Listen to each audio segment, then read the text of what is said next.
یہ مہینہ اللہ کی رحمتوں کا موسم بہار ہے۔ چھم چھم رحمتیں برستی ہیں، انوار اترتے ہیں، گناہگاروں کو آتش دوزخ سے نجات بخش دی جاتی ہے۔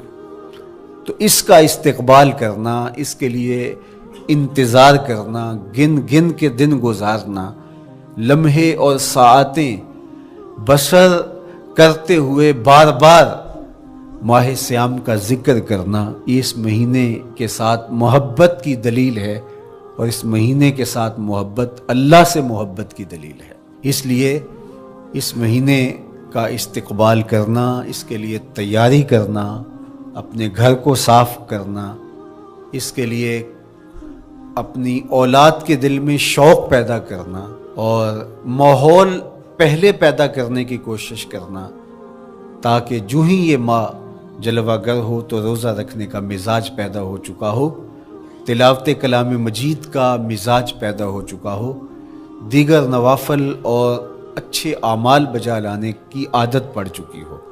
تو شعبان میں ہی اس کی تیاری ہوتی ہے، تاکہ رمضان المبارک آتے ہی ہم پوری طرح سے مستعد اور فعال ہو کر کے اس مہینے کی برکتوں کو سمیٹ لیں۔ اللہ کے محبوب علیہ السلام نے ارشاد فرمایا کہ جب ماہ سیام آتا ہے فتحت ابواب الجنہ، تو جنت کے 8 دروازے کھول دیے جاتے ہیں، اور جنت کے 8 دروازوں میں سے ایک دروازے کا نام باب الریان رکھا گیا ہے، جو صرف روزہ داروں کے اعزاز و تکریم کے لیے ہے۔ روزہ دار اس دروازے سے گزر کے جنت جاتے ہیں۔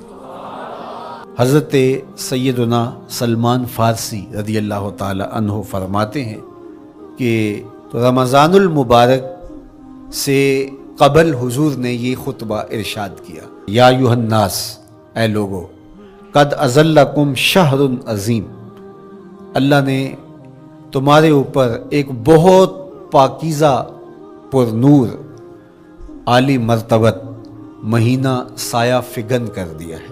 شہر فیہ لیلۃ خیر من الف شہر، اس مہینے میں ایک ایسی رات ہے جو 1000 مہینے سے بہتر ہے۔ جعل اللہ صیامہ فریدہ و قیام لیلۃ تطوع، اس مہینے کے دن کے روزے فرض قرار دیے گئے اور راتوں کا قیام نفل بنایا گیا۔ ومن تقرب فیہ بخصلۃ من الخیر کان کمن ادى فریدۃ فیما سواہ، ایک نفل کا ثواب ایک فرض کے برابر اس مہینے میں کر دیا جاتا ہے۔ ومن ادى فریدۃ کان کمن ادى 70 فریدۃ فیما سواہ، اور اگر کوئی ایک فرض ادا کرتا ہے تو اس کو 70 فرائض کا ثواب ملتا ہے۔ وہو شہر الصبر، یہ مہینہ صبر سے کھاتا ہے، ہونے کے باوجود بھی انسان تناول نہیں کرتا۔ ٹھنڈا میٹھا مشروب میسر ہے اور زبان کانٹا بن گئی، حلق خشک ہو گیا، لیکن اس کے باوجود بھی ایک گھونٹ حلق سے نیچے اتارنے کا روادار نہیں ہوتا، تو یہ صبر کی عادت ڈالتا ہے۔ اور سنو، صبر کا ثواب جنت ہے۔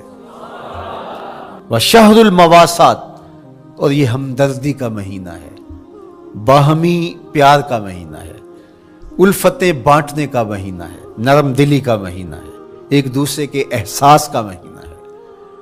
جب کوئی شخص بھوک اور پیاس کاٹتا ہے تو اس کو پھر محسوس ہوتا ہے، بالخصوص امراء، کہ بھوک کیا بلا ہوتی ہے، اور جو نان شبینہ کو ترستے ہیں اور جنہیں کھانا میسر نہیں آتا، ان کی زندگیاں کتنی تلخ ہوتی ہیں۔ تو بھوک اور پیاس احساس پیدا کرتی ہے۔ وَشَهْرٌ يُزَادُ فِيهِ رِزْقُ الْمُؤْمِنِ، اور یہ ایسا مبارک مہینہ ہے جس میں مومن کا رزق بڑھا دیا جاتا ہے۔ غرباء تک بھی اللہ کی نعمتیں وہ پہنچتی ہیں جو عام دنوں میں ان کو میسر نہیں ہوتی، اور امراء بھی نعمتوں کا لطف لیتے ہیں، اس لیے کہ بھوک کاٹنے کے بعد جب ان کو نعمت میسر آتی ہے تو پھر انہیں احساس ہوتا ہے۔ وَمَنْ فَطَّرَ فِيهِ صَائِمًا كَانَ مَغْفِرَةً لِذُنُوبِهِ، جس نے روزہ دار کا روزہ افطار کروایا، یہ افطاری گناہوں کی مغفرت اور آتش دوزخ سے گردن کی آزادی کا مجدہ جاں فضا بن جائے گا۔ وَقَانَ لَهُ مِثْلُ أَجْرِهِ مِنْ غَيْرِ أَنْ يَنْقُصَ مِنْ أَجْرِهِ شَيْءٌ، اور روزہ افطار کروانے والے کو روزہ رکھنے والے جتنا اجر ہی دیا جائے گا۔ لیکن روزہ رکھنے والے کے اجر میں بھی کوئی کمی نہیں واقع ہوگی۔ تو صحابہ کا تو دل تڑپنے لگا کہ یہ کتنی بڑی بات ہے۔ انہوں نے کہا اے اللہ کے پیارے رسول صلی اللہ علیہ وسلم، ہم میں سے تو ہر بندہ یہ طاقت نہیں رکھتا کہ روزہ دار کو روزہ افطار کروا دے، تو یہ تو پھر اہل زر ہی یہ سعادت حاصل کر پاتے ہیں۔ حضور نے ارشاد فرمایا یؤتی اللہ ھذا الثواب، یہ ثواب اللہ اسے شخص کو بھی عطا کرے گا، من فطر صائما علی مزقۃ لبن او تمرۃ او شربۃ من ماء، جس نے کسی کا روزہ ایک گھونٹ دودھ سے کھلوا دیا یا ایک کھجور سے کھلوا دیا یا پانی کے ایک گھونٹ سے اس کا روزہ افطار کروا دیا۔ ومن اشبع صائما، اور جس نے صحیح اہتمام کے ساتھ روزے دار کو اچھا کھانا کھلایا، اچھی پرتکلف افطاری دی، سقاہ اللہ من الحوض شربتا لا یظمأ حتی یدخل الجنہ، اس کو حوض کوثر سے ایسا جام ملے گا 50,000 سال کے دن میں اس کو دوبارہ پیاس نہیں لگے گی، یہاں تک کہ جنت میں چلا جائے گا۔ فرمایا وَهُوَ شَهْرٌ أَوَّلُهُ رَحْمَةٌ، یہ وہ مہینہ ہے جس کے پہلے 10 دن رحمت ہیں، اور اس کا درمیانی عشرہ اوسطہ وہ مغفرت ہے، وآخرہ عتق من النار، اور اس کا آخری عشرہ جو ہے وہ آتش دوزخ سے نجات کا ضامن ہے۔ کہا کہ 4 کام اس مہینے میں کثرت کے ساتھ کرو، وہ 2 خصلتیں، 2 کام جن کے ذریعے سے تم اپنے رب کو راضی کر سکو۔ فشہادۃ اللہ الہ الا اللہ، وہ گواہی دینا ہے لا الہ الا اللہ، وتستغفرونہ، اور تم کثرت سے استغفار کرو، اللہ سے بخشش مانگو، اللہ سے جنت طلب کرو اور دوزخ سے پناہ مانگو۔ تو یہ کام جو تمہاری ضرورت ہے تم اس مہینے میں کثرت کے ساتھ کرو۔ روزہ فرض کیوں کیا گیا؟ سویر سے لے کر شام تک سب کچھ ہونے کے باوصف بھوک اور پیاس میں وقت گزارنا اور میسر ہونے کے باوجود ایک گھونٹ بھی حلق سے نیچے نہ اترنے دینا، آخر اس میں کیا حکمت تھی؟ تو یہ بات اچھی طرح سے ہمیں سمجھ لینی چاہیے کہ یہ صرف کھانے پینے کو ترک کر دینا ہی نہیں ہے، بلکہ ان مقاصد جلیلہ کے حصول کے لیے روزہ رکھا جاتا ہے جو مومن کی زندگی کا مقصود ہے۔ اور اگر کوئی شخص کھانا پینا تو ترک کر دیتا ہے لیکن ان امور سے نہیں رکتا جن امور سے روکنا ان روزوں کا مقصود تھا، تو اس کا روزہ نہیں کہلاتا۔ میرے اور آپ کے آقا و مولا حضور نبی رحمت صلی اللہ علیہ وآلہ وسلم نے ارشاد فرمایا من لم یدع قول الزور والعمل بہ فلیس للہ حاجۃ فی ان یدع طعامہ وشرابہ، جس نے جھوٹ اور اس پر عمل کرنا نہ چھوڑا، جھوٹے کام ترک نہیں کیے، اس کا بھوکا اور پیاسا رہنا اللہ کو منظور نہیں، اللہ کو کوئی ضرورت نہیں کہ وہ بھوک اور پیاس کاٹے۔ روزے میں تو ان امور سے بھی روک دیا گیا جو امور عام زندگی میں جائز تھے، جو مشروع تھے، مباح تھے، لیکن روزے میں ان جائز مباح امور سے بھی منع کر دیا گیا۔ طیب اور طاہر کھانے، خوبصورت مشروب، ان سے روک دیا گیا۔ آپ آب زمزم بھی نہیں پی سکتے جبکہ وہ متبرک پانی ہے۔ شہر مدینہ میں بیٹھ کر شہر مدینہ کی پکی ہوئی کھجوریں بھی آپ نہیں لے سکتے، اس لیے کہ آپ روزے سے ہیں۔ تو روزے میں آپ کو متبرک چیزیں کھانے سے بھی روک دیا گیا، متبرک مشروب پینے سے بھی منع کر دیا گیا۔ تو مجھے بتائیے، جو رب آپ کو متبرک مشروب اور پاکیزہ کھانوں سے بھی ایک مخصوص وقت کے لیے روک رہا ہے، تو جن امور سے عام زندگی میں شریعت اسلامیہ نے ہمیں منع کیا، ہمارے رب نے ہمیں منع کیا، تو اگر روزے کے دوران ہم وہ امور بجا لائیں تو پھر روزے کی مقصدیت حاصل نہیں ہوگی۔ تو اسی لیے فرمایا جس نے جھوٹ اور جھوٹے کام نہیں چھوڑے، اس کے بھوکا اور پیاسا رہنے کی اللہ کو کوئی ضرورت نہیں ہے۔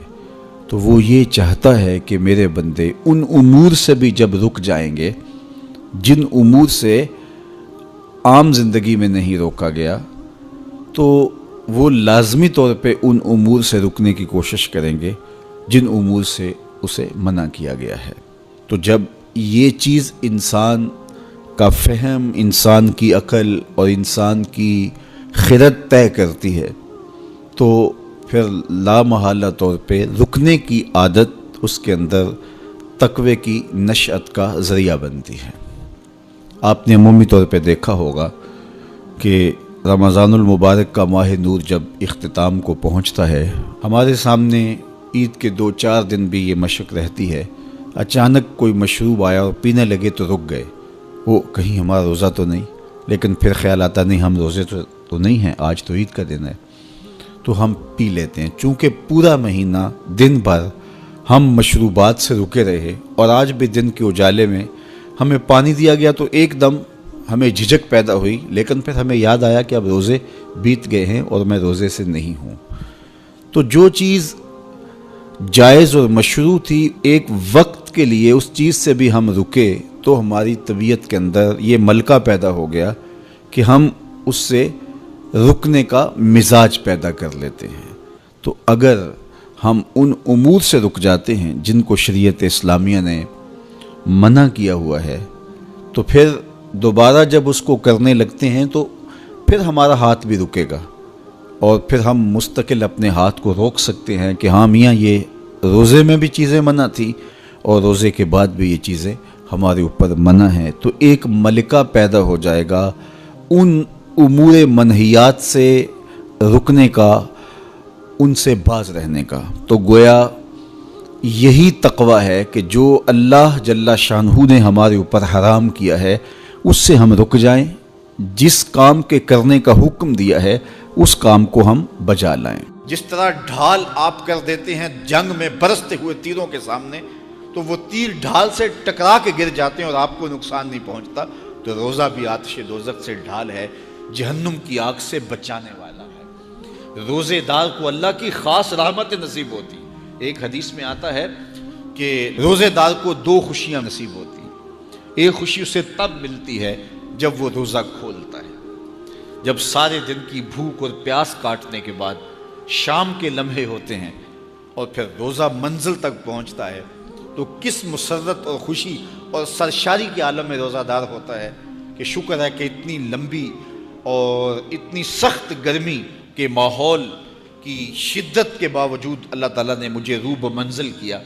تو اس وقت ایک احساس اس کے ساتھ جڑا ہوتا ہے، اور پھر جب وہ ٹھنڈا اور میٹھا مشروب اپنے کام و دہن میں ٹپکاتا ہے اور وہ ٹھنڈا میٹھا مشروب اس کی رگوں کو تر کرتے ہوئے معدے کی طرف بڑھ رہا ہوتا ہے، اس کی زبان بولے نہ بولے دل اللہ کا شکر ادا کر رہا ہوتا ہے، اس کا ایک ایک عضو بدن رب کا شکرانہ ادا کر رہا ہوتا ہے۔ وہ ٹھنڈا اور میٹھا مشروب رگوں کو تر کرتا ہوا آگے بڑھتا چلا جاتا ہے، لیکن شکرانے کا وہ پیکر بن جاتا ہے۔ وہ ایک مسرت، ایک خوشی کا عالم ہوتا ہے کہ روزہ بھی نب گیا، سارے دن کی تکلیف بھی کٹ گئی اور اللہ نے مجھے افطار کے لمحوں تک پہنچایا۔ فرمایا روزے دار کو ایک خوشی تب ملتی ہے جب وہ روزہ کھولتا ہے، وَفَرْحَةٌ عِنْدَ لِقَاءِ رَبِّهِ، اور دوسری خوشی روزہ دار کو تب ملے گی جب روزے کے صلے میں اللہ اپنا دیدار عطا فرمائے۔ بنی آدم کے جتنے بھی عمل ہیں 10 سے لے کر 700 گنا تک اس کا ثواب اولاد آدم کو اس کا دیا جاتا ہے۔ جتنا گڑ ڈالو اتنا ہی میٹھا، تو بعض کو 10 گنا، بعض کو 70 گنا، بعض کو 100 گنا، بعض کو 700 گنا، تو 10 سے لے کر 700 گنا تک بندے کے اعمال کا صلہ دیا جاتا ہے۔ لیکن میرے حضور نے فرمایا لیکن روزہ جو ہے اللہ فرماتا ہے وہ میرے لیے ہے اور اس کا اجر میں خود عطا کروں۔ جب وہ خود عطا کرے گا تو کتنا عطا کرے گا؟ سخی اتنا بڑا ہو تو پھر کیا عطا کرے گا؟ بلکہ بعض نے اس کو عجزی بہی کی بجائے عجزہ پڑھا ہے بصیغہ مجہول، کہ روزہ میرے لیے ہے اور اس کی جزا میں خود ہوں۔ باقی اعمال کی جزا جنت ہے، جنت کی نعمتیں ہیں اور بہت کچھ ہے، لیکن روزے کی جزا میں خود ہوں۔ اور جس کو وہ خود مل گیا پھر جنت میں مل گئی، جنت والا جو مل گیا پھر جنت بھی مل گئی، جنت کی نعمتیں بھی مل گئیں۔ تو روزہ اللہ کی خوشنودی کا ذریعہ ہے، اس کی رضا کا ذریعہ ہے۔ تو خوش نصیب لوگ روزے کی برکتیں حاصل کرتے ہیں۔ اور ایک روایت میں آتا جب رمضان المبارک کا آغاز ہوتا ہے، اللہ اہل ایمان کو، اپنے بندوں کو محبت کی نظر سے دیکھتا ہے، اور اللہ جس کو محبت کی نظر سے دیکھ لے پھر اسے کبھی عذاب نہیں دے گا۔ اللہ اکبر۔ تو یہ روزہ دار کے لیے اللہ کی کرم نوازیاں ہیں، اللہ کی رحمتوں کے اجالے ہیں جو اس کے اوپر برستے ہیں۔ تو میں اور آپ اس ماہ انور کو، اس ماہ نور کو اس طرح سے گزاریں کہ ہمارے اندر کے پاپ دھل جائیں، ہماری غلاظتیں گناہوں کی مٹ جائیں، ہمارا سینہ صاف ہو جائے، ہم اہل ایمان کے لیے کشادہ دل ہو جائیں، ہمیں جو ہے وہ جھوٹ سے، تکبر سے، بخل سے، ریا سے اور دیگر امور بد سے اجتناب کرنے کی عادت پڑ جائے۔ روزہ جو سکھانا چاہتا ہے ہم وہ اس سے سیکھ لیں، اور روزے کی برکات ضبط نفس کی صورت میں ہمیں نصیب ہو جائیں، تو ہم روزے کے بعد بھی، ماہ صیام کے گزرنے کے بعد بھی ایک نئی زندگی لے کر، ایک تازگی لے کر، ایک نور و روشنی لے کر کے جو ہے وہ معاشرے کے، اسلامی معاشرت کے ایک اہم فرد کی صورت کے اندر جو ہے وہ سامنے آئیں۔ تو اللہ اس ماہ صیام کی برکتیں ہمیں نصیب فرمائے۔ ہر سال مہینہ آتا ہے، گزر جاتا ہے، ہم پورا مہینہ بھوک کاٹتے ہیں اور پھر وہاں کے وہاں ہی کھڑے رہتے ہیں، تو پھر ہمیں سوچنا چاہیے، لیکن اگر تبدیلی آتی ہے تو پھر شکریہ ادا کرنا چاہیے۔ آج کی اس تاریخ میں ہم عزم کر کے اٹھیں کہ ہمارا یہ ماہ صیام ہماری زندگی میں ایک سنگ میل ثابت ہوگا، اور ہم ایک نئے باغپن کے ساتھ، نئے عزم کے ساتھ یہ مہینہ گزاریں گے اور ضبط نفس سیکھیں گے اس مہینے سے۔ تو ویڈیو کو دوسروں تک شیئر ضرور کریں۔ جزاک اللہ۔